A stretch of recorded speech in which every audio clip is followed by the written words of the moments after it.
నమస్కారం. చాలా ఆనందంగా ఉంది. తెలుగు చలనచిత్ర చరిత్రలో నంబర్ 1 చిత్రం మేము నిర్మించినందుకు.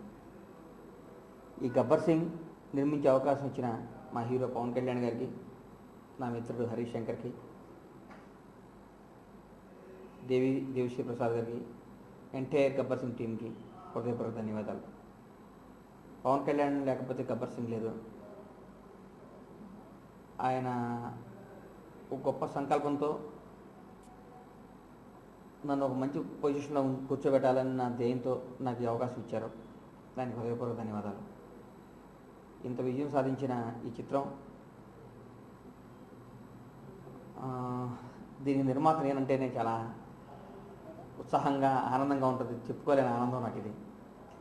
ఈ మధ్యకాలంలో 65 సెంటర్లో 100 డేస్ చేసుకున్న తొలి తెలుగు చలనచిత్రం అనిపిస్తుంది నాకు.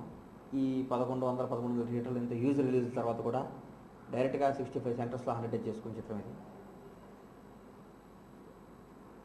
ఈ చిత్రం నిర్మించడం నా జీవితంలో తీయని అనుభూతి. డే 1 నుంచి రిలీజ్ అయ్యే వరకు ఈ సినిమా సూపర్ హిట్ కొట్టాలి అన్న ధ్యేయంతోనే సినిమాని స్టార్ట్ చేయడం, షూటింగ్ చేయడం జరిగింది. ప్రతి విషయంలో నాకు అద్భుతంగా సహకరించి మమ్మల్ని ప్రోత్సహించారు మా హీరో గారు పవన్ కళ్యాణ్ గారు. అలాగే డైరెక్టర్ కానీ, తన కెరీర్లో బెస్ట్ మ్యూజిక్ ఇచ్చిన దేవి కానీ.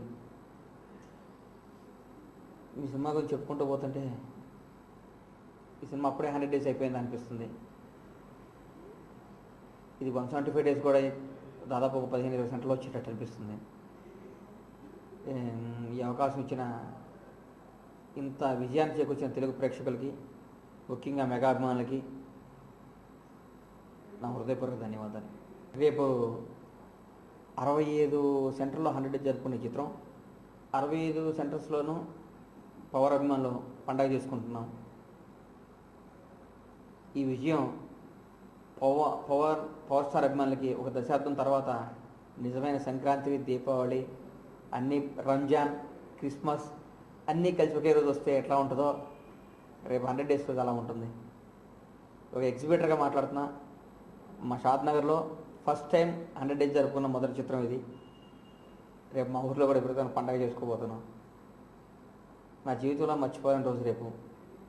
ఇంత ఘన విజయం సాధించిన చిత్ర నిర్మాతగా ఉన్నందుకు గర్వంగా, ఆనందంగా ఫీల్ అవుతున్నాను. ఈ గబ్బర్ సింగ్ విజయం పవర్ అభిమానులకి, మెగా అభిమానులకి అంకితం. ఈ అభిమానులు లేనిదే ఈ విజయం లేదు. వీళ్ళు ప్రోత్సాహం లేనిదే మాకు ఈ స్థానం లేదు. మీ అందరికీ నా హృదయపూర్వక ధన్యవాదాలు.